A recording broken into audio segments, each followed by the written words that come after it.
Hello, everyone. Welcome to another episode of Messi and Co. I am Ashley here with my amazing co-host Gian. As always, happy Friday, Gian. Let's start there. It's Friday. We have a rivalry. It's rivalry week. We have a Classico tomorrow, and I'm Yes, yes, excited. yes. Yes, I am excited. It is the eve before El Clásico, not Real Madrid Barca, but the With the Sunshine Sunshine Classico. Classico. So that is exciting, exciting, exciting. We always get up for this Orlando team that thinks they are better than us, that can't even uh, come close to At a us. stadium that doesn't have our name in it. Yeah, yeah, exactly. They named. I mean, they named their stadium after us. That is, if that doesn't show respect, I don't know what does. So, but yeah, we are excited to talk about this and excited for that early game tomorrow. So Yeah, absolutely. It's we're actually about exactly 24 hours now that we're filming it. I'm not sure exactly when this is going to go out tonight, but yeah. we're filming it 4:30 p.m. and the game is Mm. tomorrow at 4:30. So it's really exciting. And to give a little context to the historical rivalry that takes place here is that although we've only been around for a few years, Inter Miami, Orlando City has been around for a while, and they were the number only obviously franchise in Florida, the only MLS team in Florida. And I lived in Orlando before because I went to college there in Orlando, and so I got to go to a few games throughout the time. Then this was a while ago, not to age myself, but this was a while ago, and so I it was really exciting, and that was actually when Kaká played for Orlando was when I saw him, when the Yeah. Brazilian, and obviously who was amazing, and that was one of the early cases of having a legend toward the end of his career come to MLS. But it's always, and especially since the day Inter Miami started, a rivalry. It's a hard word to say it over and over again, but the rivalry of Miami Orlando, the Sunshine. It's called the Sunshine Classico because Florida is called the Sunshine State. For those who didn't know, and it's a battle of the I-4, which is the name of the of what I guess like the highway connector that connects Yeah. nine. It's to get that's getting a little It's the granular, one but that's it is always under construction. In case you've ever always, been it's there. where Disney is, and Yeah. also another lesson for people who are watching who aren't from South Florida or aren't from America is that we have Disney World and Universal and the theme parks and all that stuff, which is in Orlando. So Which is why they're also uh, known as the Mickey Mouse Club. that's Another. why they're also known as the Mickey Mouse Club, because Disney is in Orlando. But yeah, look, it since day one of our franchise, and since games far before Messi came and anyone came, those games were always really difficult and tension filled because the pink versus purple. That's actually another thing I just thought about. Like pink and purple are kind of similar, so it's really pink versus purple too when you think about it, like colors that feud. I know that Yeah, sounds yeah, silly, but you know what I mean? Like it's pink and purple are like in the same like part of the color wheel. I don't know. I feel like people yeah. choose that. Maybe it's I a mean, girl thing. in my When I was personal young, I had life, to choose pink yeah, or purple. Yeah, you didn't probably experience yeah. it. No, but personally, I would Yeah. never wear. I would never wear purple.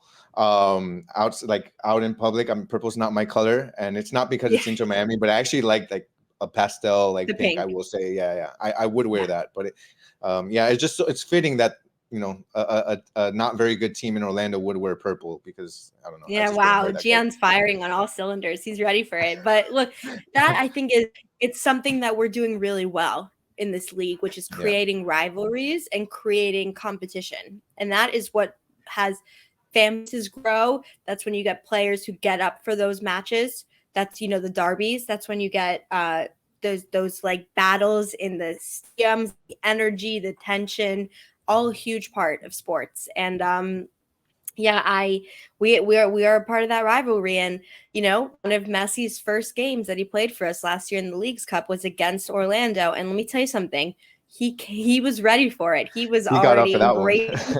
He embraced it immediately, and he got a yellow card. There was a lot of pushing and shoving, a lot of fouls, a little ticky-tacky, and he was up for it. And you felt the energy in the stadium, and you felt the energy of the fans being like, "No, this is a Classico. This is a rivalry. This is a derby, and we're back tomorrow to have one again in our home field and in Chase Stadium." I am really excited.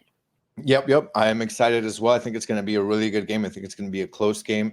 From what we've seen, Orlando has gotten a few signings. They're going to be very good offensively from what it looks like. I think that, one of the things that people might focus on is them having to play midweek in the CONCACAF Champions Cup, where they did beat Cavalry FC 3-1 to advance to the round of 16. So, but I just kind of want to lay it out there. This is a team that played midweek, but only had 2 starters of their normal starting 11 play. So they are going to be, I think 90% of the team is going to We be also played rested twice last week. One as gave well. us a Yeah, break on Sunday. exactly. So, we've also have, and our starters all played. They actually had a midweek game where 2 of their starters didn't play. Not 2 of their starters, sorry, only 2 starters played for them. So they should come well rested for tomorrow's game. It was definitely a heavily rotated lineup. One of the things that is interesting, they recently signed Muriel, the Colombian. He's a really good attacking forward, so that's going to be something to look out for as we face them tomorrow. He actually got his first start for them, and he actually got let's see here, he actually got an assist in his first game to Nico Lodeiro for his first goal. So he's a guy that brings a lot of vision, a lot of pace. He's fast, so Miami's going to have their hands full if he starts. We're not sure exactly if he's going to start, but if he does, that's something to look forward to. And then also Nico Lodeiro is a guy that has that's really good. He's a guy that can definitely put a lot of good passes for him. He's their playmaker. So that's somebody that Busquets and Gomez are going to have their hands full as they face Orlando. Yeah. I think it's going to be really tight, but I think that Inter Miami needs to be careful because teams have noticed what it is that they struggle with. There's a plan. They're starting to have strategies to kind of hit Miami where they're weakest the most, which is they have a weak defense at some points, but more than anything, they're very weak when they get pressured. They're a team that tends to make mistakes when other opponents have a high press on them. So I think that we're probably going to look for Orlando to continue that. That's something that RSL did. That's something that Galaxy did. They made sure that they pressed really high. Galaxy did it well. Yeah, they put a lot of stress on that midfield to come out playing from the back. And that's where we would see issues with some of Busquets' passing that is going to be really important as we move forward for him to kind of get under wraps. We just found out that he's still dealing with that injury that he sustained against Vissel Kobe, I believe, in the preseason with his ankle. So that's something that supposedly within the next 10 days or so should be resolved. So that's going to be interesting to see if he even starts. But definitely got to make sure that we are more accurate in our passing as we build out. But also, Orlando has really fast wingers, and that's something that we need to be careful with as well. A lot of these teams have been exploiting Inter Miami on the wings, especially knowing that our fullbacks in Alba and Yedlin tend to play really high up, which leaves those spaces wide open for us. So that's going to be really important for us to, for an Inter Miami perspective, of make sure that we're balanced in that attack. We're balanced in the sense of if Alba goes up, try to keep Yedlin a bit closer to the defense to help, or vice versa, and then just making sure that Busquets, whoever's in the midfield, and Gomez are cognizant of the fact that, hey, if Alba and Yedlin are both going up, let me make sure I'm in a position where I can rush back in case there's a counter attack, and we just don't leave our 2 CBs in the back, struggling to fight against a quick counter-attacking team, which, man, Galaxy really killed us in the counter attack. Like, they had a lot of opportunities, and that's something that I think that we need to be very much watchful for. But I don't know, like, what do you think, Ashley? What do you think is going to be something that you would like to see, I guess, from Inter Miami when they face Orlando tomorrow, as far as tactics, how they play? Yeah, well, I mean, it's a really good question, and I think it kind of segues well into our next topic, which is, who's going to be playing, and are we going to see some of our new signings make a debut that could be leading to those tactical decisions?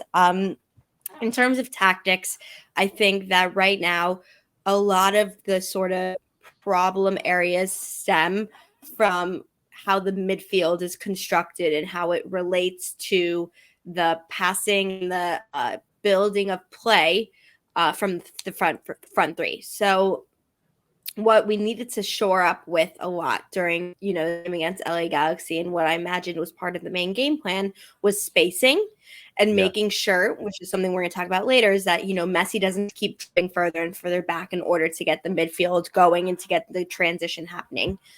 So, in order to do that, what are some things that could help improve that? Well, number one, and this really wasn't too much of a fault to him, but with Christoph, is you can't play, I think, as high of a line that you would normally want to play for this 4-3-3, because he just doesn't have the pace that he used to have, and the pace compared to, Aviles, his partner, and Yedlin, who's very, very fast. So how can that be resolved? Well, number one, our new center back named Freire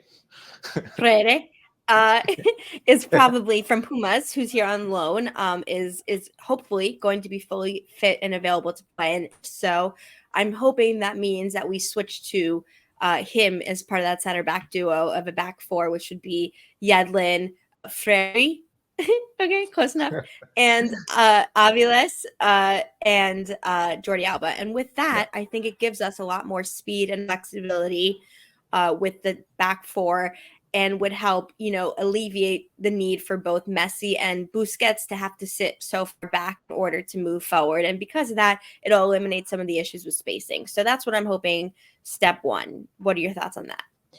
Yeah, I agree 100%. That's definitely going to help add a bit of speed in that center back position. A high line, which is going to help with condensing the midfield and, less space.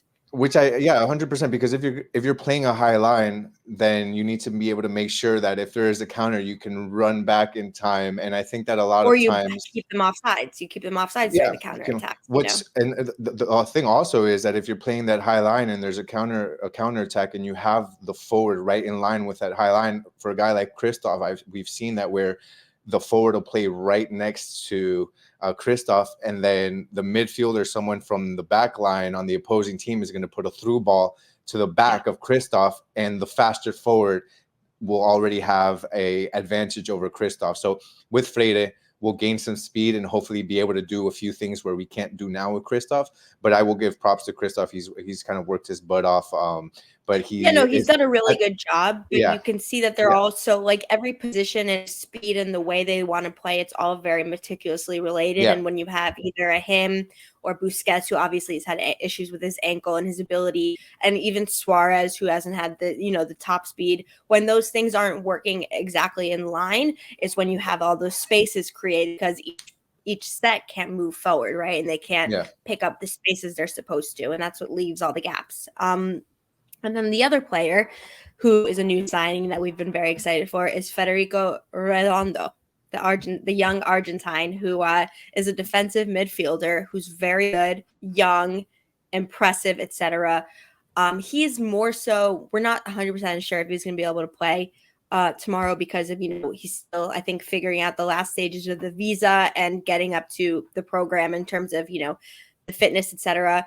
Hopefully he can play maybe in the second half. I think there's some, again, we're not 100% sure, but what we can say about that is, and we talked about it in our post game a little, is that an ideal midfield three is probably going to look something like Gomez, Busquets, and Redondo, right? Or something similar to that, maybe Gressel instead, or if they put Gomez up front, or, Redondo's not starting. We'll see. But that's what the ideal setup is, because then Redondo is a defensive midfielder who's very strong and has great awareness of the pitch. And when Busquets can be more so of a orchestrator and a conductor on the field, and not having to worry so much about what's happening behind him, gives him a chance to do his better strengths. And because of that, leads to, I think, a more free-flowing game for us, more space opened up where it needs to be, and getting, on that front foot. Yeah, 100%. Redondo is going to help Busquets very much. He's going to be able to play that role that Dixon Arroyo did very well when he played next to Busquets, where he's the guy that, and what Gregory was going to do. Exactly. There'll be the guy that will be the position where Redondo can be the guy that drops between the two center backs to help and make a back line of three. He'll be the guy that can recuperate the ball. and give that either to Busquets, will be the one to kind of connect the defense to the midfield. He'll be the one to put hopefully a good ball to Messi, or he'll be the one to put a ball to Suarez. But Redondo can also do that, which is really important as well. Redondo has really good vision. He's going to be a guy that can also facilitate from that midfield, just like Busquets can. But to your point, he's going to be the guy with the fresher legs, with more energy, with more speed. He'll be able to kind of take that big load off of Busquets. And speaking of taking a big load off, that sounds weird. But anyway, what I mean is, something that Tata said this morning, and that we have kind of thought about and touched on, is the fact that Messi needs help. And what does that mean exactly? He doesn't need help in terms of his ability to play soccer. That's not what he needs help with. He doesn't need help with being great. Yeah. He needs help in where he needs to be on the pitch in order to best help the team. And like we kind of just alluded to, because of the gaps of spaces we've had and the issues of converting sort of the back third to the front third and using that midfield, he's had to come back a lot, and he's had to exert himself more and try to create plays from the halfway line, which is not what we want. We want him to be, being that number 10, being that just absolute wizard who can be from that midfield forward and create goals and create opportunity and create magic. And, we go into too much now, but Tata's saying something that we all agree on, is that, Messi should not be exerting himself at that level for 90 minutes. He's going to be playing a lot for us, be adding a lot of value, and kind of with what the things we've said is hopefully going to help alleviate that. Yeah, 100%. Messi has, like you said, been having to go deep to get the ball because there just hasn't been too much, I guess. There hasn't been a lot of fluidity within that midfield to be able to connect with Messi, where Messi's having to do all that work. He's overexerting himself. He's that's one of the things that Tata said. He's noticed that he's just physically, it's taken a toll on Messi. And Messi's best when he doesn't have to focus on that, where he can get the ball and he can either assist Suarez, or he can finish the ball or get to the goal himself. And I think that that's also going to help the game open up for Suarez right now. Suarez, through the first 2 games, he does have an assist, so that's great to see, but he's a goal scorer, and that's why he's here on this team. And right now, at the stage in his career, Suarez needs to get the ball in a position that's going to allow him to be able to do what a number 9 does and just shoot on goal. And that's something that he does very well. And right now, because of that lack of fluidity, I think that he hasn't really been able to excel there. So now, hopefully, if they find a way, especially with Redondo's going to help in that aspect very much. Messi can play higher up, do less running, and be able to focus more on scoring himself. And I think that ultimately that's just going to put more of a stress on the opposing defense, where they're just chilling right now, just focused on Suarez. Whereas if Messi's able to play higher up, that's going to be tough. That's going to open up the spaces for Suarez, because the defense is going to have to focus more on Messi. And I think that this ultimately helps the team very much offensively, and we'll start to see a lot more goals. We'll see the net open up a lot more for us. Agreed. And you mentioned a player who is supposed to be scoring goals for us. That is Luis Suarez. And we've already spoken a lot about him, but there's more to say, because he has been apparently experiencing some knee pain, which, shocking. I would never have guessed, based on how he runs and how he's been able to play, that he may be having some knee problems. And he's been sore. So there are some thoughts and talks that he may be starting on the bench. And while we don't know that for sure, and it's only the 3rd game of the season, it allows us to maybe now, finish up the show and make some predictions about, will Suarez start? Who will the lineups be? How are we going to score? And kind of see how it plays out. So I will start with that because we want to keep this episode short and sweet and kind of give you guys a preview of the game tomorrow and what we are hoping to see and expect and get excited for. Back 4, I think, like I said, Christoph is going to move to the bench, and we're going to have Frere start and be that center back duo with Aviles. I think in the midfield, Busquets will be playing again. He will be starting. Gomez will be playing again, because apparently it was just he got a little bit of a cramp or a little bit of a tighten up. It was nothing severe, so I expect him to be playing. And then it's going to either be Gressel or Redondo. Hopefully it's Redondo, maybe Ruiz, but I don't know. I think I would probably like to see Gressel on the bench, but I think he probably will end up starting. So we'll have to see. And then the front three, I'm going to say it's going to be Taylor, Messi, and Campana. I think Suarez is going to start tomorrow. I think they planted the seed very strategically to try and immediately work in the availability for him to not to start a single match and to rest, and to give Campana a chance to start in what's going to be a very high tense, high energy game against a very difficult, exciting opponent. I think Campana is going to get the nod. And if he doesn't and they want to keep Suarez, then maybe they're starting to plant the seed to say that, moving forward, he's not going to start every game. But I think that if there's going to be a curveball tomorrow, it's going to be that. Yeah, I can definitely see that same back four that you mentioned, especially with Freire coming in and being, it looks like hopefully available. So that back four is definitely going to look a bit different with him in there. As far as the midfield, the thing is, it's tough because there's just so many options at midfield right now and different ways that they can play that. But for me, if Redondo is available, definitely Redondo has to be there with Busquets and Gomez. To me, Gomez has been one of the top two players so far early on in the season through the first two games. Gomez has played amazing, making sure that, especially on defense in that midfield, and also being able to go up and create opportunities. I believe he scored, and he had other opportunities that's just a bit unlucky where he could have scored other ones. So I definitely think Gomez and Busquets, I think, will be there. Redondo is the guy that I'm not sure. It could be Gressel. Through the first two games, I'm not 100% convinced on Gressel. He could be a guy that comes in as a sub, depending on where the game is at, and that's could be Ruiz. Ruiz didn't be available this morning, Ruiz, so maybe they're saying it could be Ruiz. I would go Ruiz 100% over Gressel if it's going to be if Redondo isn't available. To me, it's Ruiz over Gressel. And then as far as up top, I'm a big Robert Taylor fan. I think you need a speedy wing to balance out the fact that Suarez doesn't have that speed if he does end up starting, and then the fact that Messi doesn't play as a wing. He's kind of all over the field. So you need that versatility that Taylor brings. So I hope Taylor starts.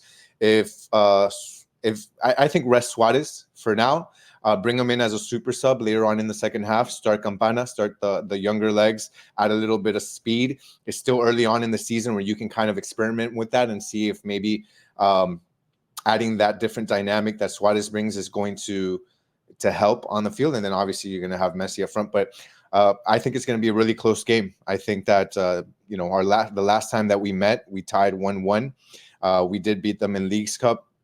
But I really do think it's going to be a tight game. And if you want, just to end this, I'll go ahead and say I think it's going to be a 2-1. I think it'll be a 2-1, very hard-fought game. I think it'll be 1-1 for the majority of the game, and then we're going to have late-game heroics by somebody on Inter Miami, most likely Messi, to win it in the last 10, 15 minutes with a 2-1. So what do you think? I think we're going to win 2-0. I actually think that Drake is going to keep, standing on his head and a phenomenal goalkeeper. I think having Freire start defensively is going to make a very positive difference, and our defense is going to keep being strong. And I think we're going to score 2 goals. I think it's going to be super pretty. I don't think it's going to be a runaway, but I'm enjoying the defense and the level we're playing at. And we just got to show that front, getting that fluidity and getting the scores, and hopefully, we said, making some of those other adjustments on other players throughout the pitch is to lead to an easier opportunities for the front three. And I bank on them making them. So 2-0 Inter Miami. Let's go. Vamos. 100%. Yeah. So we're excited. I will be at the game tomorrow. I don't know how many of you guys who are watching locally, but if you are and you see me, please hi. I like meeting you guys. It's really awesome. But we will have a post-game live stream as always after the game. And we're really excited. So thank you so much for listening, for watching this preview of Inter Miami versus Orlando City. And we will see you next time. Vamos Inter.